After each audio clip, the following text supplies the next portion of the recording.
particularly for science communication and transformation in work involving land systems. So before passing it over to Nick, feel free to introduce yourselves in the chat and also to ask questions throughout the webinar so we can have a question and answer time later.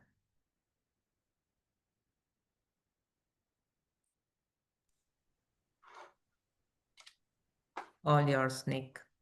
Great, thank you. As I told Sophia earlier, you can ask the questions. I may not have answers, but we should collect them anyway, and maybe we can answer them. Well, thank you, Sophia, for the introduction, and thanks for inviting me to do this, and thanks everyone for showing up. I'm going to do a little Zoom gymnastics here and share my screen in kind of an odd way here. Hold on.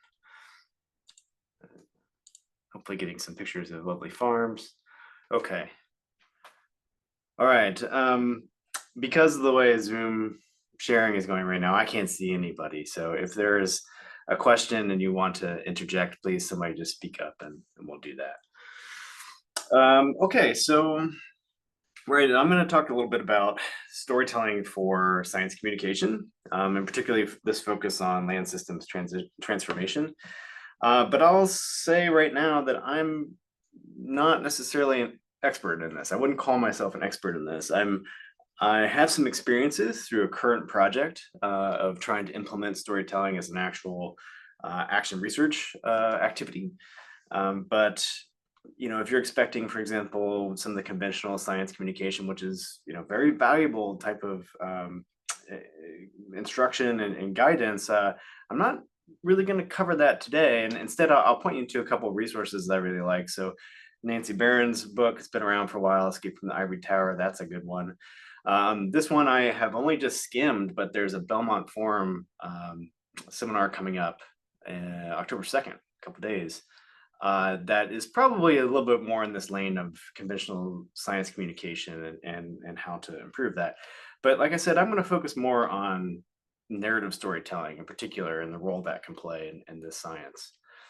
So I'm going to speak from the point of view of an ongoing project, which is an agri-food systems transformation. And in fact, that's going to be the focus of the new U.S. Nodal Office as well. So the framing you're getting here is definitely in that flavor, but I think it is generalizable to anything we're talking about transformation. So the issue that we're dealing with in this agri-food space is that we see, particularly here in the U.S., this is true, I think, around the world, but particularly in the U.S., it's pronounced that we're seeing the long-term resilience of rural farming communities eroding.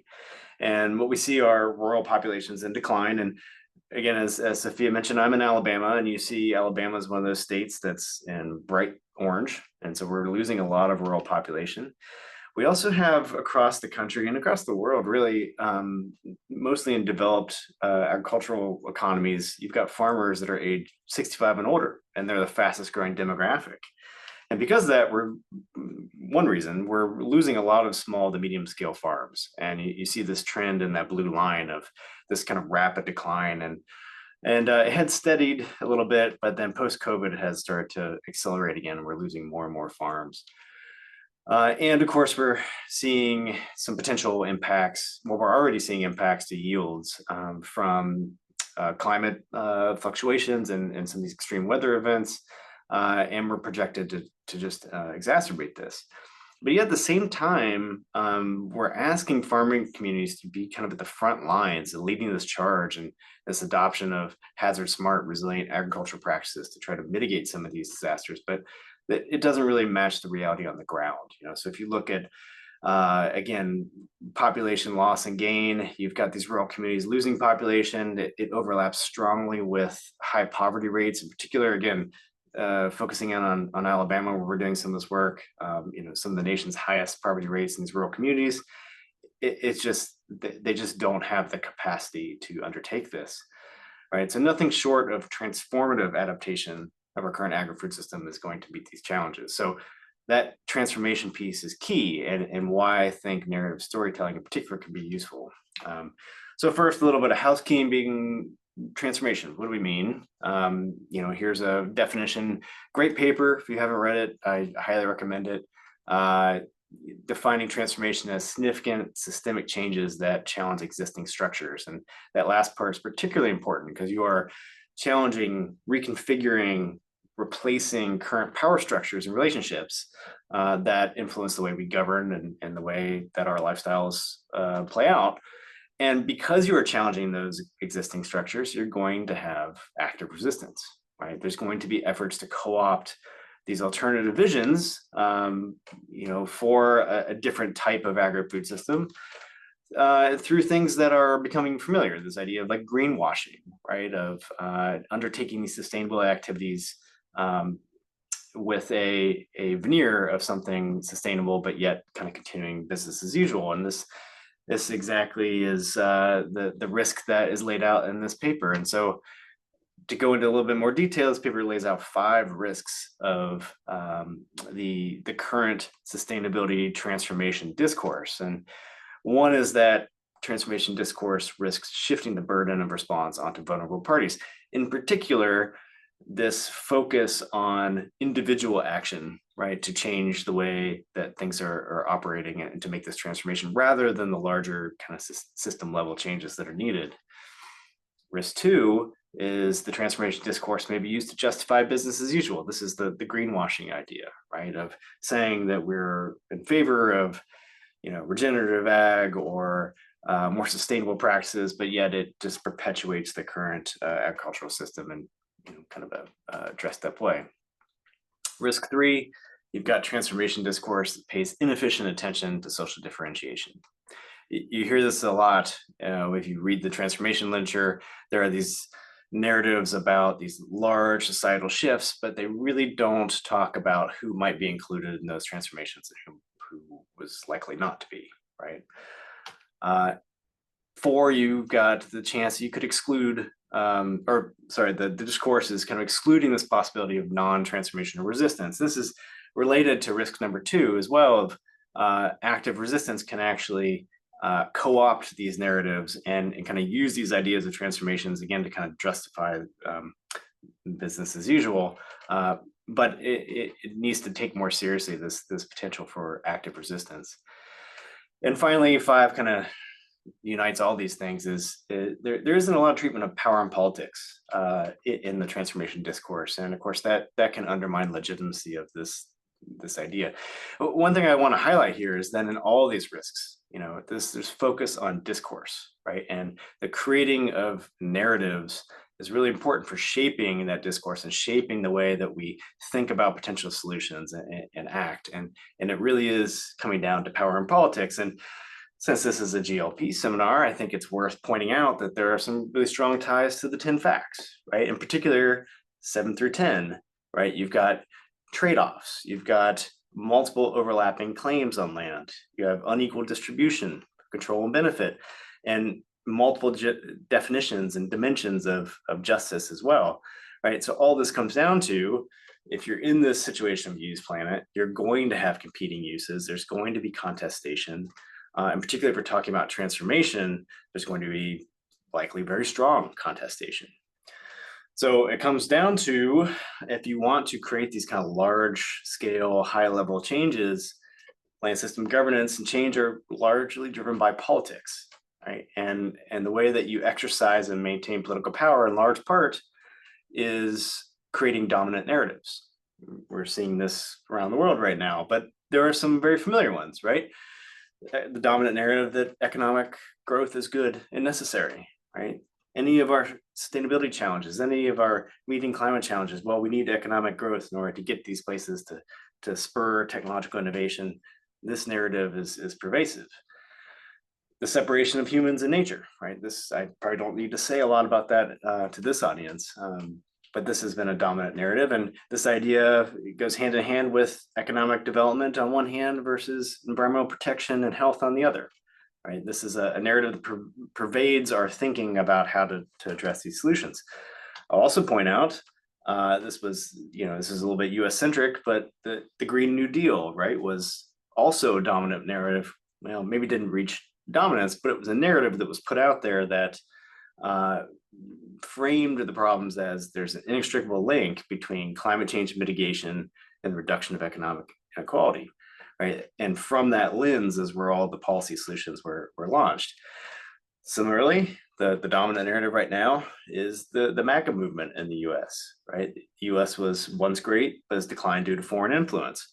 This is a dominant narrative that is shaping actions and behaviors right now, right? And if you want to change any of these larger structures and dynamics and influence behaviors, we must counter dominant narratives with alternative narratives. And that's where I think that this narrative storytelling has real power. And this is where I'm going to focus the rest of this talk. Just a quick kind of shout out. This is a great podcast on Manga Bay that is touching on this topic by Searing Yangzam Lama, who published a book called Tools to Save Our Home Planet. And she really focuses and goes in great depth about how narratives can serve this purpose and the ways that we use them. So again, a little bit of housekeeping. What do I mean when I say narratives? We can use the dictionary definition and say it's something that's narrated. It's typically a story or an account, and that is certainly true. But the second definition, I think, gets a little more to the point of it's a way of presenting or understanding a situation or series of events that reflects and promotes a particular point of view or set of values, right? And it's that embedding of values that is, on one hand, particularly powerful and potentially dangerous, but also has a lot of potential to be used for change. So narrative persuasion that's embedded. A narrative that embeds a persuasive message is one that implants those points of views or values in a story that has both a plot and identifiable characters. Now, we're starting to diverge a little bit from more conventional science communication, because now we're talking about using stories to engage people in a slightly different way. And I'll say a little bit more about why I think that's important. But just to point that there's a growing body of research that shows that this narrative storytelling is a particularly effective way for communicating persuasive messages, particularly about controversial topics. And in science, when we're dealing with some of these controversial topics that are running up against dominant narratives, the storytelling approach can be very useful. And just a side note, I've compiled all these references in the last couple slides, and we'll make sure they're available so that it's out there to if you want to refer to some of these later. So, okay, narrative storytelling. We talked about narratives. Now let's think about it in the context of storytelling, in particular ways to influence discourse and share values, and this last part, particularly serve as a potential agent of change. And narrative storytelling does that through two particular mechanisms, known as identification and transportation. So identification refers to the emotional connection and reduced social distance an audience feels with characters in the narrative. It's one thing to talk about ice disappearing for polar bears, but that's pretty distant for a lot of us, right?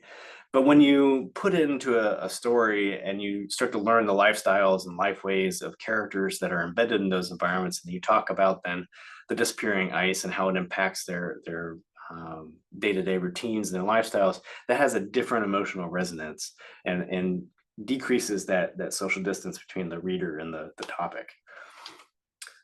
And second, transportation is defined as the disarming of counterarguments and biases as an audience becomes absorbed in this narrative. So there's a lot of research that shows us that we have these kind of inherent biases and lenses through which we interpret messages, and we have this kind of reactive response to things that don't match our lens. And the idea about storytelling is it kind of gets you into a different space and disarms some of those immediate reactions. And I'm going to borrow a phrase from Krista Heiser about approaching divisive topics, quote unquote, at a slant to disarm this reactionary resistance. And I'm drawing on the climate fiction, Ultimate Climate Fiction Book Club that I did a couple years ago, and it's still ongoing.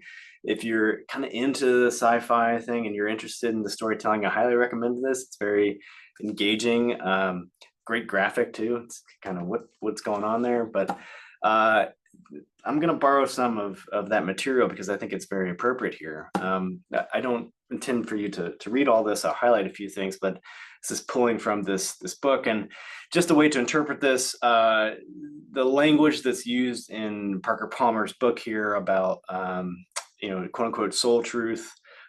Instead of soul truth, just interpret it as, controversial topic, right? It could be climate change, it could be transformation, it could be whatever. But she goes on to say that in Western culture, we often seek truth through confrontation, but our headstrong ways of charging at truth scare the shy soul away. And if soul truth is to be spoken and heard, it must be approached on the slant. It's not saying to be coy or speak evasively, which weakens us in our relationships, but rather to take a different tact to these topics. We can achieve indirection, right? Approaching it at a slant by exploring the topic metaphorically via a poem, a story, a piece of music, or work of art that embodies it. And she calls these embodiments third things, right? Because they are not the voice of the facilitator. They're not the voice of the participant. There's some other space that's relatively neutral, and you can bring these controversial topics into that space, right? And I think this is what narrative storytelling can do.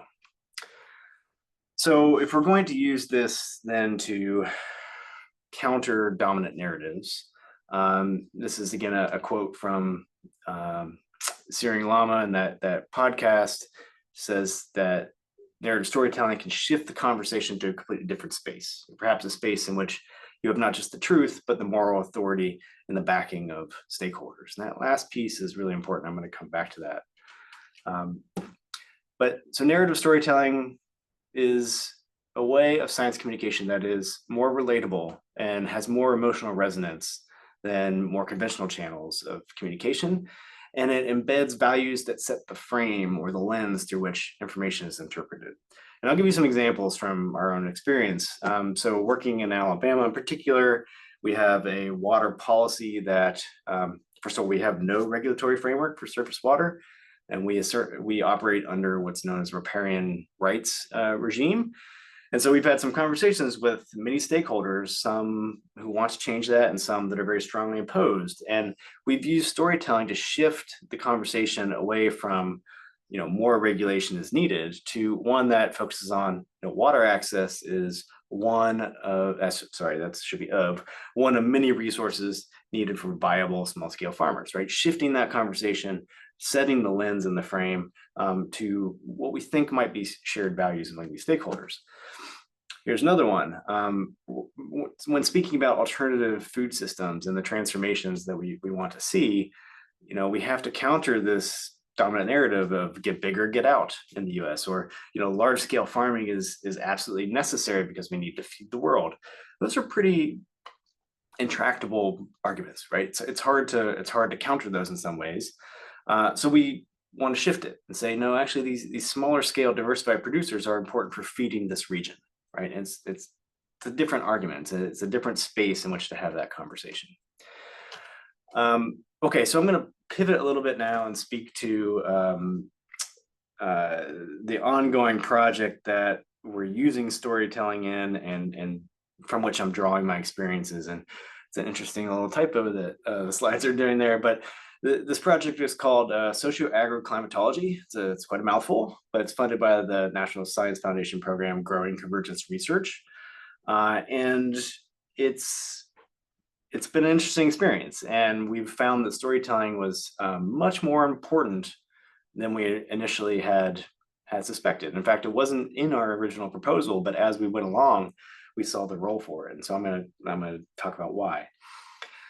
So the theory of change in this project that's organizing our activities is this one of leverage points, and particularly the one that was originally proposed by Donnell Meadows in 1999. It's been revisited and kind of rebranded, and recently in 2017 is starting to get some traction in the transformation space.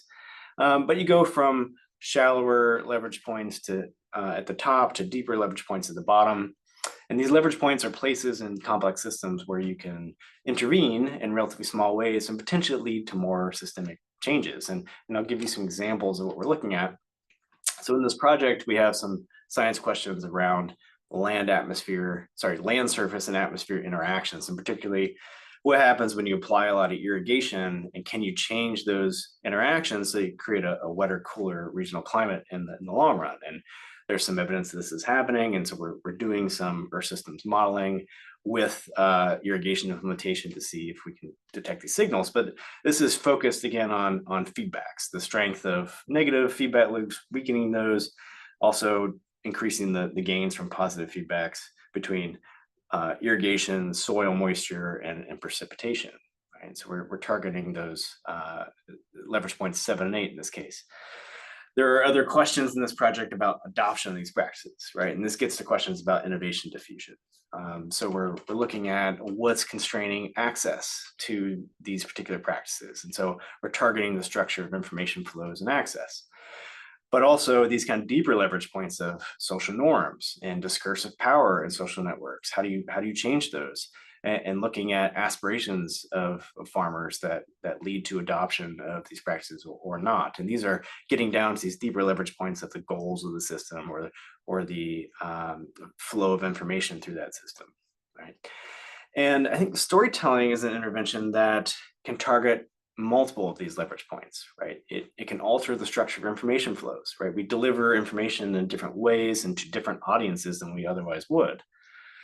It can empower local actors by telling their story to add, change, or self-organize the system structure. That's leverage point 4, right?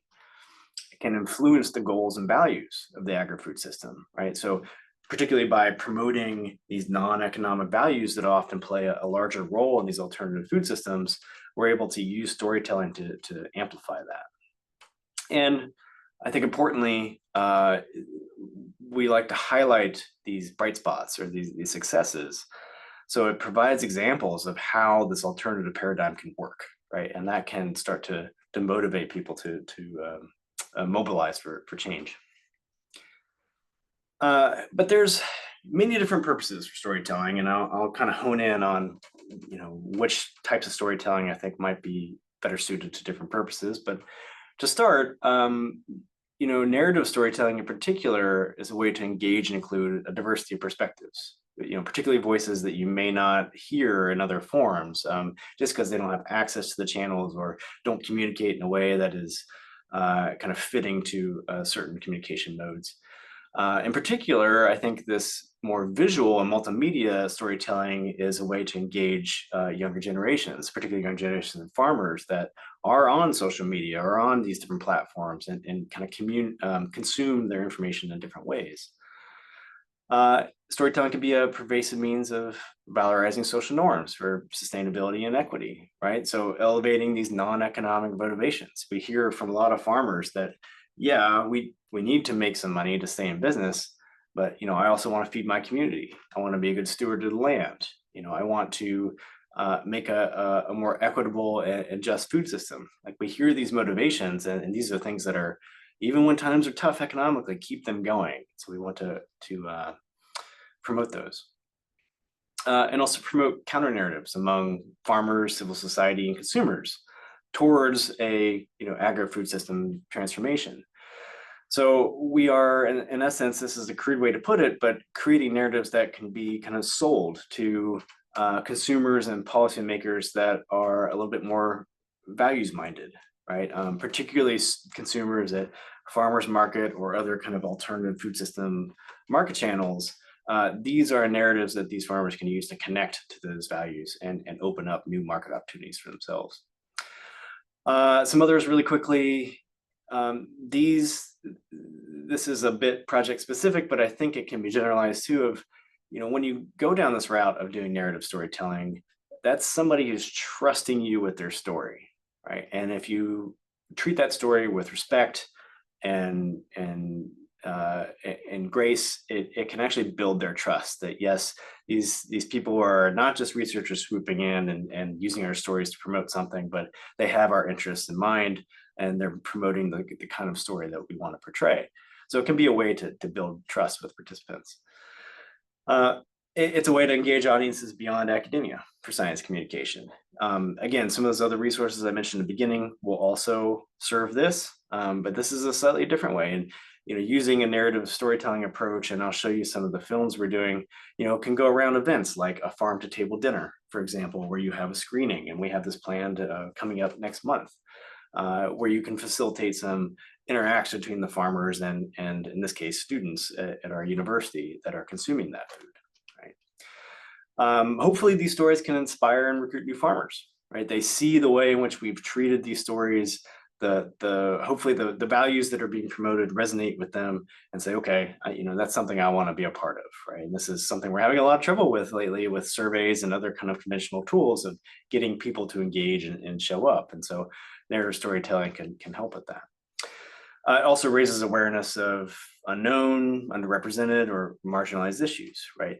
I've heard farmers tell us that in their interactions, sadly, even with kids, that a lot of kids think that eggs come from the grocery store, right? And not that farm. So telling people, showing people that, the food that you're eating actually comes from these smaller scale farmers nearby. That's something that is a bit of an education mission that needs to be taken up. And then finally, kind of a more indirect approach here. So this is like I mentioned, a growing convergence research project. And so some of this is like, how do we bring together people from very different disciplines, very different sectors to solve a problem? And we found that narrative storytelling was a really nice tool or boundary object in which our team members could relate in different ways and kind of see how they can contribute to this larger project and fit into this common problem framing. So it was a pretty powerful tool for that. Okay, let me pivot a little bit and talk about types of storytelling now. So this could be, for example, in a blog. In fact, this was an example of a blog entry that we did where we went to visit the Black Belt Marketing Innovation Center, which is one of the very few fresh produce processing facilities in the state of Alabama. And so we were writing a blog post about this to kind of get the word out and engage people and understand like the kind of critical role that this middle of the supply chain infrastructure plays. And I don't want you necessarily to read that whole thing, just to say, I think you can get a hint of the type of storytelling that was going into this introduction. Visiting a farmer's market in Alabama could be a feast for your senses. The bounty that our state's farmers coax from the red clay and black prairie soils is impressive. Blueberries glistening in gallon-sized freezer bags, peaches whose aroma calls to you from across the room. You get the sense, right? It's a bit more of an engaging story. But it goes on to say, the problem is this missing middle in our supply chain, and how do we get this food into more farmers markets, our kids' lunchrooms, our local grocery stores, and then kind of leading down to here's a example of a potential solution. So this was one version of this blog post that introduced it. This is another version. And you'll see just from the first couple sentences, it's got a very different tone and different approach. It's more factual. It's a bit more academic in the writing style. Consumers tend to prefer local food. For example, a recent study found that Alabama consumers are willing to pay a 20% price premium, so on and so forth. And it gets very factual. On February 17th, this team visited this center, and this is what it's about, right? And because Zoom is the way it is, I can't necessarily do a little like question and answer here on the fly, but I'll just pause for a second and think about which version do you think got picked up and was disseminated more? And if you're like my students, they say, oh, the first one, definitely. But it was this one, right? This is the version that got picked up by the local newspapers, the Black Belt News Network, the Extension Network, right? They weren't really interested in the first one. So my point of illustrating this is you need to know your audience, right? And understand what they will find most appealing and most approachable, and the outlet really matters, right? If it were in a totally different outlet, maybe a magazine or something, maybe that first introduction would have been more suitable. But The second one was much more informational and to the point, and for some of these shorter condensed formats, it was probably better serving. I really need to pick up the pace here because I'm running late, but I want to give a quick example here. So this was a blog post about co-production of research and trust. And just to say that I could sit there and write this blog post about co-production and my experiences, and yeah, I might get the message across, but it's not going to have the same weight until you hear it from the stakeholders themselves. So here's Mr. Andrew Williams, one of our community partners. And I'll play, whoops, well, I thought I was going to play that clip here. I'll play this really quick just so you can get a sense of what it sounds like. Developing that level of trust. Developing that level of trust. If you don't find a way to do that, then it's hard to reach folks. And because of time, I'll stop it there. But he goes on to say that a lot of research in the past in this region, people have come in, they have done their surveying, they've extracted information, and then moved on.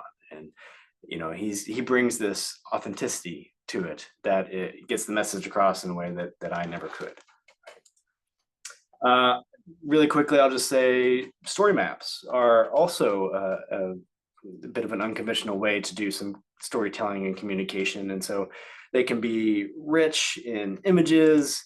You can integrate field photographs and a little bit of storytelling. This one's about the acequia systems in the US Southwest.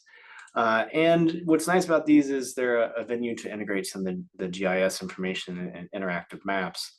And so if your storytelling you think needs this kind of data, then this could be a good option. Okay, I'll try to do this. I think hopefully we'll have time. It's a bit long, but this is an example of some of the short documentary films we've done. Farming is a very joyful thing. You just ride out in the field early in the morning. That been taking a dose of medicine. It's breathtaking. You're watching something that God had let grow.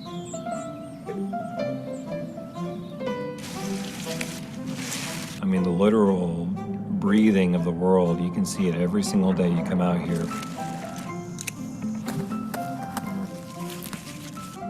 It takes muscles and brains and knowledge.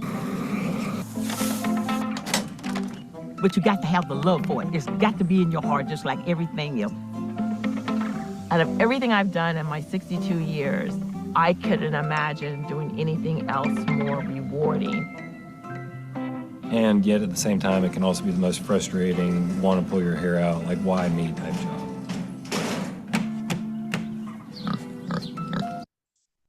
Oh, sorry. That was poorly done. Here we go.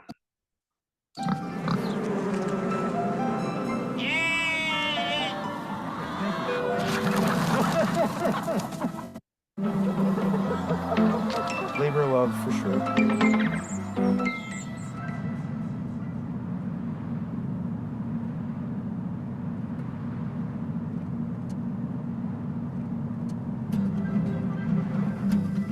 Well, I've been farming 60 plus years, but I began my farming time with my grandparents who reared me. Margaret Ann and I started the farm 21 years ago. We both came from an environmental background, and the care of the land was very important to us. I came from a long line of farmers. I've always watched my dad, how he cultivated the land, how he made the rows. It becomes a part of you. The only thing that was here when I first started is that big oak tree standing right there. I always liked the outdoors, but I never foresaw myself getting into this. We started our family. We had a couple of babies, and I wanted them to eat healthy. My grandfather, Joe Lumpkin, he taught us how to farm as kids growing up. I mean, even before I was farming, the love of nature and biodiversity was something that I always had. Gets you out into the natural world and it slows you down and you're forced to observe. And that's really what farming is observation.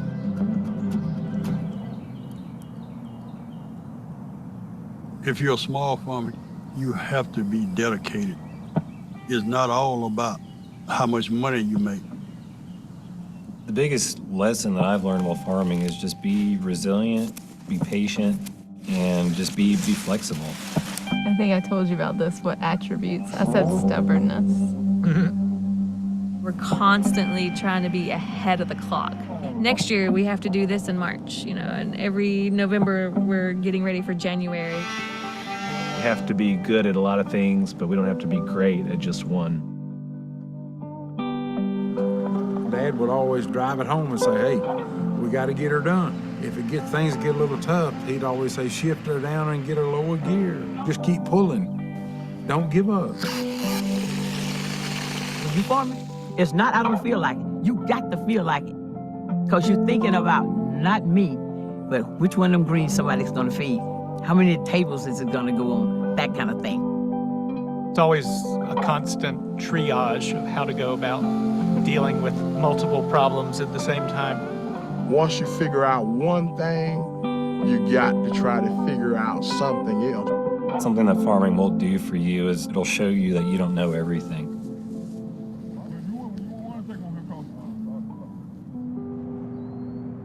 It's always going to be a job laden with risk.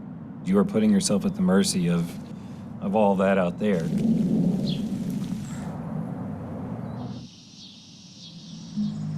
It's very hot in South Alabama. It's very humid. It's unpredictable. It's not like steady. I can prep my land, get it ready, and then all of a sudden, no rain. It's not like it was back in the 50s. If you got a couple of big rains, it will last you 2 or 3 weeks.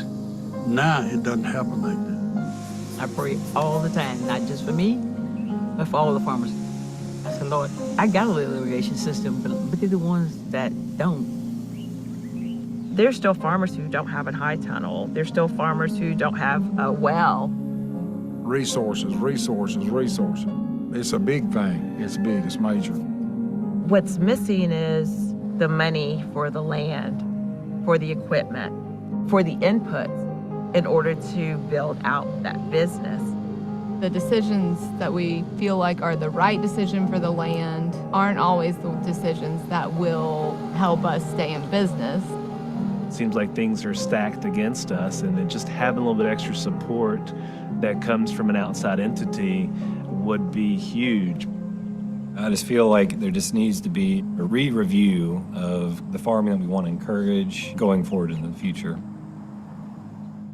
It's going to be a multifaceted approach. More farmers markets, more local grocery stores, and then local restaurants, utilizing local produce and forming their menus around it.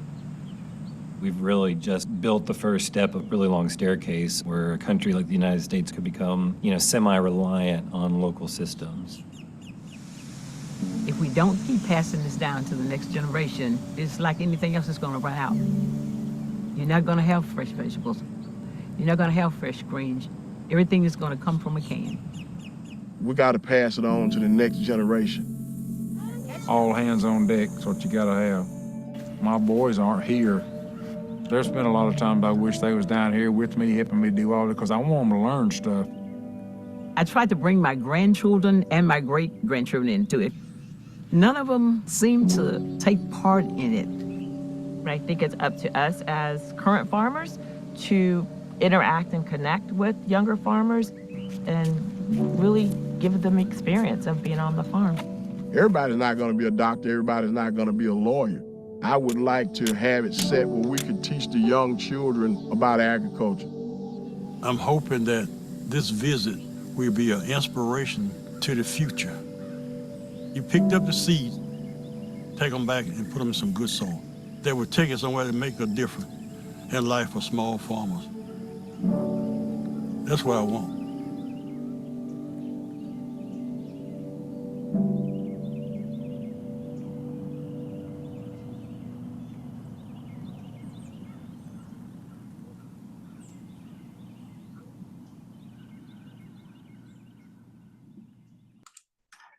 Okay, I've seen that so many times, I never get tired of it.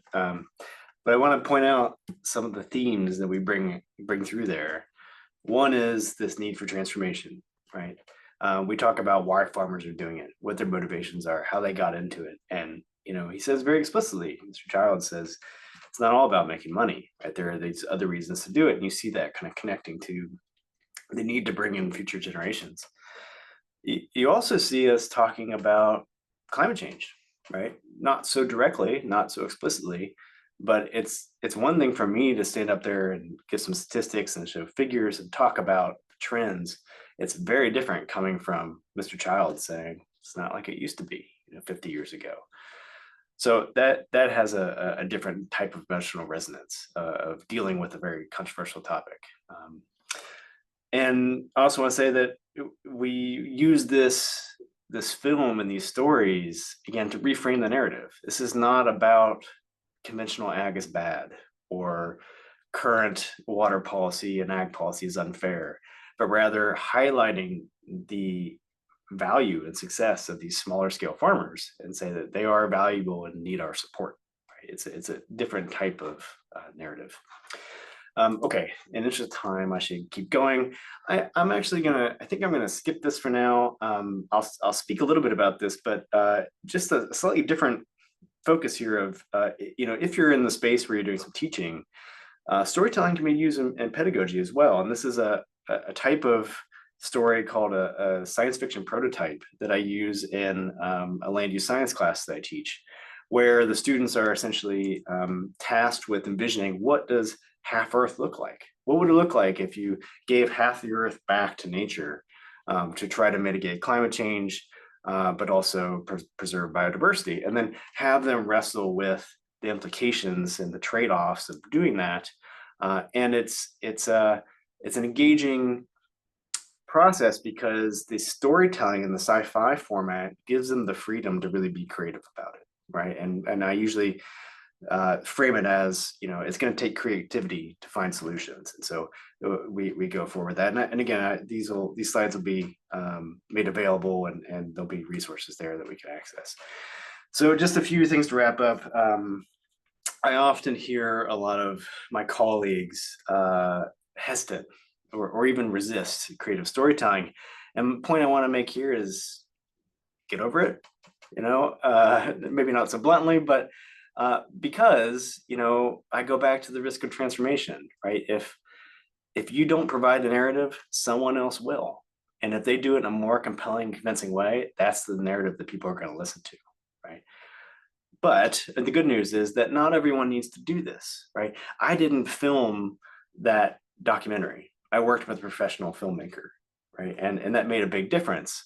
And I also say that, just because I'm saying the storytelling is important doesn't mean that the research itself isn't still important. Like, the facts are still essential for countering dominant narratives. So keep doing what you're doing, but also start to form some collaborations outside of the scope of people that you usually work with, and outside of those that have these kind of academic skills, and start to value the knowledge and skills that go into storytelling, because it can be a very powerful tool. And then I think maybe the most important lesson I've learned is that, authenticity here is key, right? You need to do this with your community partners, with the stakeholders. Have them tell the story, because it's different coming from them. If you don't have authenticity, then it's really just marketing, right? But if it's authentic and it's grounded in facts, I think it can be very powerful. So with that, I'll conclude and say thanks for your attention, and hopefully we've got some time for questions. Thank you, Nick.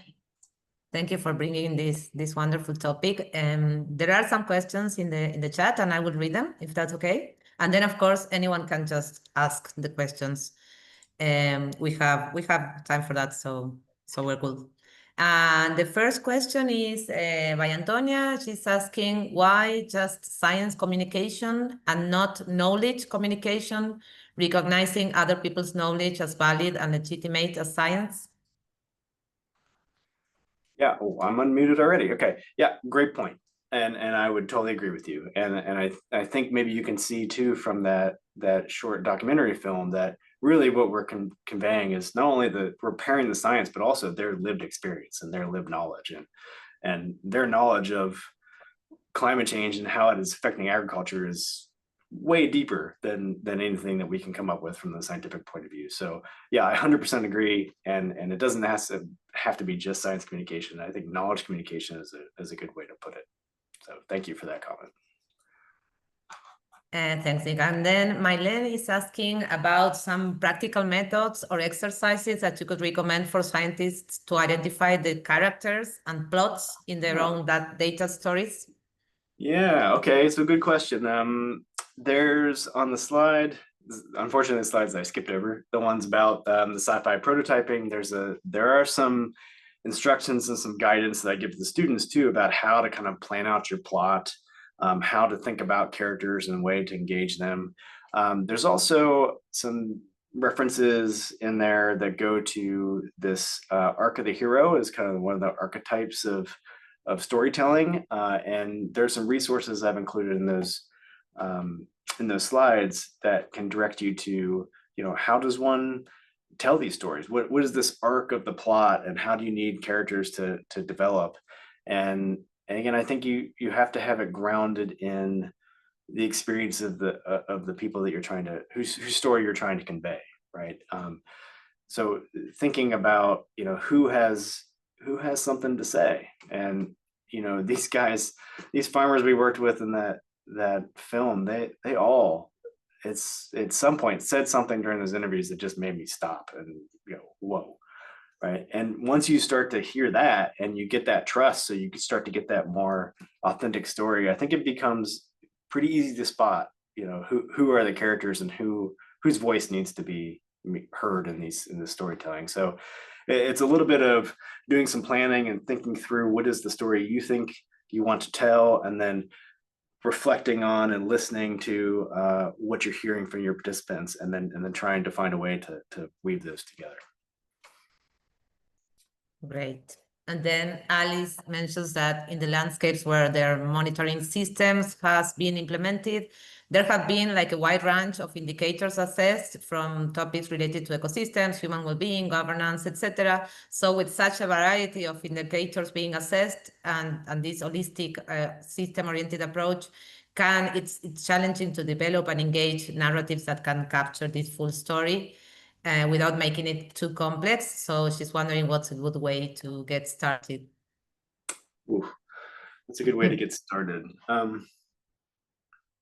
I have to think about that particular question here a little bit more, but I will say though that I think this is a good direction for that, because the one thing about storytelling is you have to create this cohesive narrative in a way that can capture a lot of these different dimensions, right? If you're forced to write a policy brief or a journal article, it's very linear, right? It's very constrained. And these types of narratives, though, they can grow and kind of touch on so many different things. So like that film, for example, we talked about climate change, economic motivation, economic disadvantage, community-based action. Like there's so many different themes that can be touched on.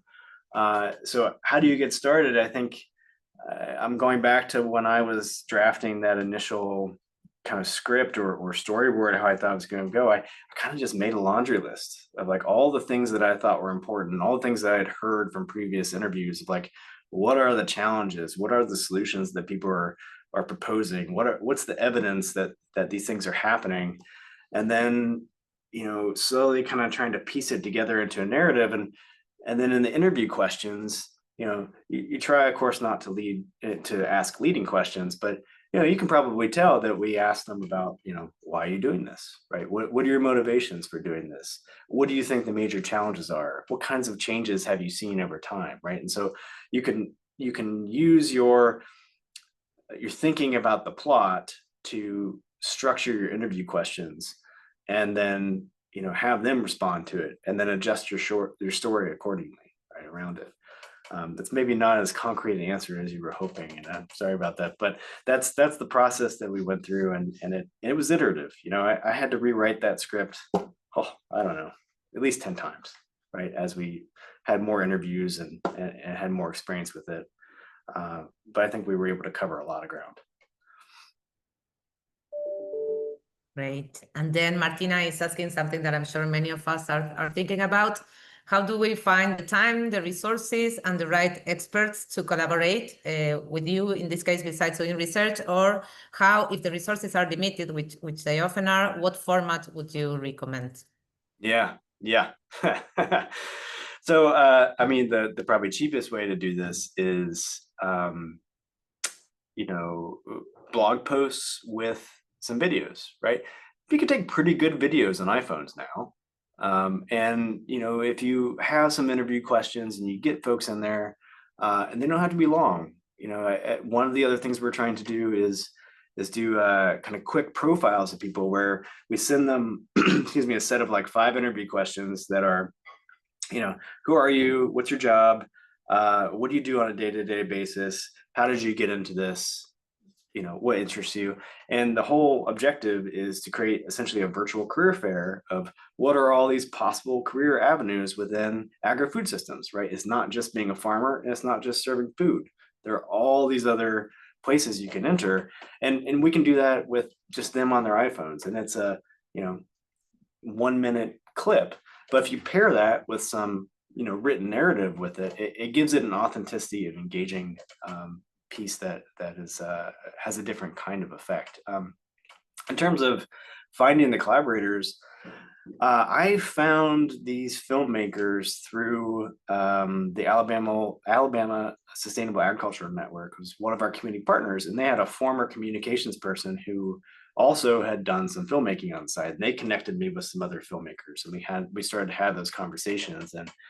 And I will say it's really important to have those conversations with those folks to make sure they understand the context that you're working in, right? So I actually worked with multiple filmmakers here because one in particular has a nonprofit called Black Farmer Stories, and she specializes in particular working with Black farmers because there are some sensitivities in how that story comes about and how it's told, right? Versus working with some of the other smaller scale white farmers in Alabama. It's slightly different way of interaction and building trust. And I saw there was another question there about building trust, and it takes a while. It does. I mean, this project was probably, it took me 3 years in Alabama, going to farmers meetings, connecting with networks, having multiple conversations before I was able to talk to any farmers, because they just would not. They were like, no, you're not talking to our farmers. We don't know who you are. We don't know what you're doing. We're not going to talk to our farmers. But I think once they figured out I wasn't going away, and they figured out that I wanted to tell a story and do some research that actually was going to be beneficial, then those conversations started turning. We went out to their farms and we just caught up with them first before we even did any of the filming and the interviewing, just kind of making sure that they were fully aware of what we were going to do and how we were going to use it. Of course, we went, it's included in our IRB approval to do this kind of work. And I had a screening with these farmers afterwards. Once this was produced, they were the first ones to see it, and they were the first ones to give us any feedback. And so it was still in the process where we could tweak things. And then I sent them copies of it so they could have it and they own it and they can use it however they want. Right? So part of that is making sure it's going to benefit them as well as serve purposes of the project. Thanks, Nick. And just to follow up with the question of Alice about trust building, she also mentions that this takes a lot of time. So how do you make that fit in the timeline that we usually have, like a limited timeline within our projects? Yeah. I mean, this is a real challenge, right? This is we're not necessarily incentivized to move slow and take the time it takes to build this kind of trust. One way to work around that or work with that constraint, I guess, is you need to partner with organizations that already have those relationships, right? So we partnered with several farmers networks, and rather than having to build those relationships with the farmers from scratch, we built that relationship with the representatives of the farmer networks. They were then kind of the gatekeepers, and that's really the key. Find the gatekeeper, build that relationship with them. So then you can connect with these farmers, and you already have this kind of introduction through them that's a trusted ally, and presumably you've been vetted by them, and that's a way to to speed it up a little bit. Unfortunately, I don't think there's any foolproof way to build trust in a quick timeline. You know, it takes some time. But I think though that you know, once you start to get some products, right? Once you start to even starting small, some of these blogs, some of these like real quick interviews, and you show the ways in which you are treating those stories respectfully and with dignity, that they're going to be more amenable to talking to you, right? And that you're not just using it to sell something, right? Thanks, Nick. Then Clara is asking, what if the story is sensitive in the sense that, for example, it puts the characters in a difficult position if they are shown personally? Can it work to use quotes from interviews, maybe without naming or showing the stakeholders in person? Yeah, I think so. Yeah, and there are a few clips in that documentary film where you just get the voiceover, right? You don't actually see them, but you hear the statements, and I do think it's important to hear the voice, because that gives it that authenticity. I think quotes can work too, like if it's a particularly sensitive situation, but there is something very fundamental about that, like human to human contact piece of like seeing people saying these things, doing these things, is a little bit different than some text in a quote, right? It's going to have a different emotional resonance. And again, if you're trying to just disseminate some information and doing it in an engaging way, there are other platforms and avenues for that. But if you're really trying to go for emotional resonance, then this storytelling narrative approach is a way to do that. And I really do think that kind of like face-to-face, or seeing is believing, is really important. Great. Okay, maybe before we wrap up, final question, but by Riley, I also had a similar question. What kind of impact have your stories had? And I will add to that, how do you measure the impact? Like, are there classic ways of measuring impact? Oh, don't ask that question, Sophia. Okay. No, it's a good question. And the quick answer is to be determined, right? I think I can have some anecdotal evidence at this point of saying, we've gotten some new farmers interested after seeing this. I've shown this at a policy kind of dialogue where we had some folks in the room that were probably opposed to some of the policy stances that would favor some of these farmers. And the conversations we had after that and in that space were much more constructive than I would have expected at first. Has it led to the kind of change you want to see yet? No, but I think it's too soon, right? So we'll see. We're just in year 2, so I'm not going to answer the measurement question, not yet. Okay. We wait for the next webinar then. Yes, that's right. Yeah. Okay, thank you. I think we can wrap up now. We are in time. That was very nice, Nick. Thank you very much. And the video will be available in our YouTube channel, so you can revisit there, and of course, write to any of us with any emerging questions or comments you might have. And I hope to see you all in our next webinar. Thank you all.